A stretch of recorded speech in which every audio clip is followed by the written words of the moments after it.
Hi everyone, welcome to a video for day 3 of the Cheltenham Festival 2012. It was just highlighted that the video I posted yesterday only lasted 13 seconds sound-wise, so thanks for pointing that out. So here we go again.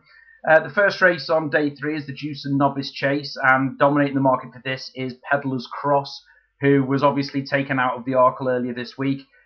He's the class horse of the race. He's got decent form at the course. Being out of Oscar, I think he won't have a trouble with the trip. The one worry is that injury he got at Christmas. He's obviously deemed on the back of it not to have had enough work for the Arkle. Okay, this is 2.5 miles, but it's still a very tough race.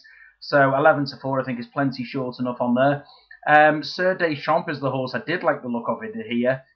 He's a very good, got very good form all season. Should stay well. There's been a steady stream of money for him for the RSA Chase, I've noticed, in the last 24 hours. So whether he goes for this or not, I don't know.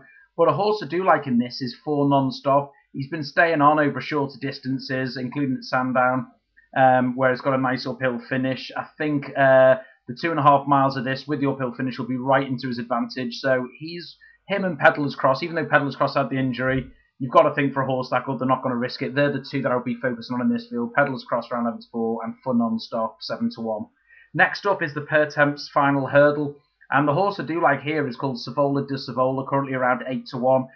He's had a great course run on Trials Day. He won one of the key qualifiers for this race, and this has been his only realistic festival target, I believe. Everything should be in his favour, including the ground, and you think we can all expect a really good run.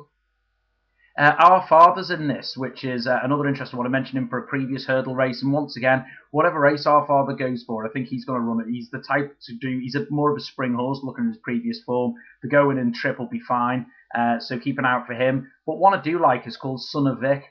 Currently 12-1. The trip and ground will be no problem for him whatsoever. He's a very, very classy horse. Okay, he's another one of those. He's thrown in the odd bad run every now and then, but you've got to think that the yard will have him perfectly primed for this. And I can see him. He's the type of horse. He's the model of the horse that will do well in this race. So I think they're the three to look at. Savola de Savola at 8s. Son of Vic around 11-12-1, and Our Father, which is currently around 10s, but whether he goes for this, I don't know. The third race of the day is the Ryanair Chase, and this looks very, very competitive as always. And the horse I'm going with in this one actually placed last year, and that's Ruby Light. As I said, he was very close last year. I think, if anything, he got to the front a bit too soon. He seemed to idle a bit and then just stayed on at the one pace. He's been ridden with a bit more restraint this year. He's got a lot more kick in the closing stages. He looks like he's beefed up a bit as well. He's filled out nicely and got a lot stronger. And his overall form going into the festival is better this year than last year. So I think at around 5-1, that's a pretty good bet for me. I'd be happy to have a go at that. Next in the market is Riverside Theatre. He had a very good comeback at Ascot.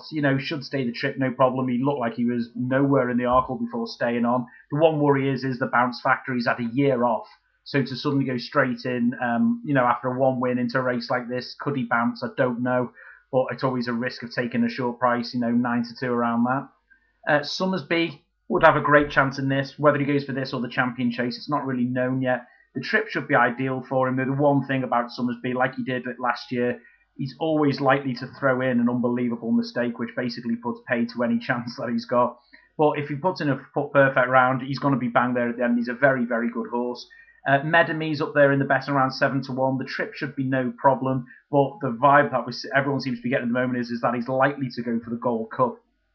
So I think, but if he does go for this, I think he'll go close. And of course, you can't mention anything but old Alberta's run. He's won this a couple of times, and he's a great horse. He's won the Melon Chase as well. He's had one run this year, which it was in a substandard Old Rome Chase, which he won. Okay, he beat Masterminded, but I know Masterminded wasn't fully tuned up for that, but he's been off injured since, so it's a big ask to come back when you're a year older after an injury to go straight into a race like this.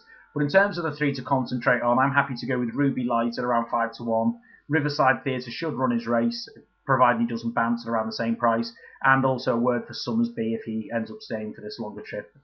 Now, the feature of day 3 is obviously the World Hurdle, and it's all about the unbelievable horse that is Big Bucks. What a horse this is. He's won God knows how many it is on the bounce. It could be 17, 18 wins now. I know he's going after Zanetta's record, which to do that over hurdles is staggering, to be honest with you. Unbeaten since he returned to hurdles after that unseating at the last in the Hennessy all those years ago. And he's going for yet another World Hurdle win, and I'm sure everyone's hoping that he does it. He's a class horse. He does everything you can ever want for from any horse really, and he's just absolutely out of this world for me. Oscar Whiskey, this is being targeted. He's got good form over the course, over shorter. He's a very classy horse, though I've got a feeling this race is going to go very, very similar to last year when Grand Cru came up to Big Bucks and Big Bucks found a bit more. I've just got a feeling we're almost going to be in for a replica here. I don't know why. Maybe I might be totally wrong, but I just can see it going the same. And in terms of what a big price for a place, people have slated Dynast, but at the end of the day, he tried to really run the finish out of Big Bucks at Ascot, which you can't do. He actually got him off the bridle for almost half a second, which takes some doing in the Cleve hurdle. And you know, Big Bucks got past him in the end, but he's got the form against Big Bucks. Well, all of it beaten form, but everyone's got beaten form against Big Bucks. It's not really can you beat him, it's a case of how far you get gauged, how good you are by how far you get beat by him. And Dynast's been beaten by him a couple of times, but he's a good one for a place, along with Muir, third last year, though I don't think he's as good this year. And I can see him he'll run a race, but he'll be run out of it. The Burn Group Plate is very, very hard handicap. Diva is head of the market at 8-1. I think that's the Ferdy Murphy in a handicap together with Tony McCoy that's doing there on the price. He's got good course form, though he's not one to put your mortgage on, to be honest with you. He's the type, he's in and out, to be honest, and whether he gets there or not, you know, I wouldn't be taking 8-1 on him. He may win, but, you know, I think there's more value out there. Now, Hunt Ball's also in this as well. He's one I've mentioned over the last couple of days. And Hunt Ball, whatever he goes for, I'm going to be backing him this festival. I don't think he's finished improving. He's currently 10-1 for the Burn Group, and he's big price. I think if he wasn't from a little yard, he'll be a lot shorter in all of these races. But he jumps well, he stays well, and I don't think he's finished improving. I might be wrong, it could be over the top by now. But Hunt Ball, I think, is a good bet for whatever race he's going for. And one at a very big price, Notice de la Tour for the David Pipe yards in there. Excellent win at Wincanton a couple of runs back. He's got course form over hurdles. He seems to be settling better and staying well in his races. He's on a nice mark, and I think at around 25-1. I think it is. Yep, 25-1. He's a good idea if you want something really big price in terms of what to go for. Now, the final race on day 3 is the Muir. Obviously, there's only 6 races because of the charity race that gets put in at the end of the day. But this one, all the horses I'm coming for here are the head of the market for me is it's the old school boys. It's Fazel, good old Fazel, who seems to be getting better with age. He won a veterans race very easily last time. He's got cracking form around the course. He stays well. The ground is perfect for him. He's always been a spring horse. I remember Nicky Richards, who trained him before, David Pipe, and basically he always said he comes to life in the spring. He jumps well, and you know, 14-1, if he puts his best foot forward, which he seems to be having the time of his life at the moment, he's used to these big fields, he could be a very good bet. Another one of the old boys who used to stick on is Sunny Hill Boy, also around a similar price, around 16-1, and the same applies. He stays, he's got the ground for him.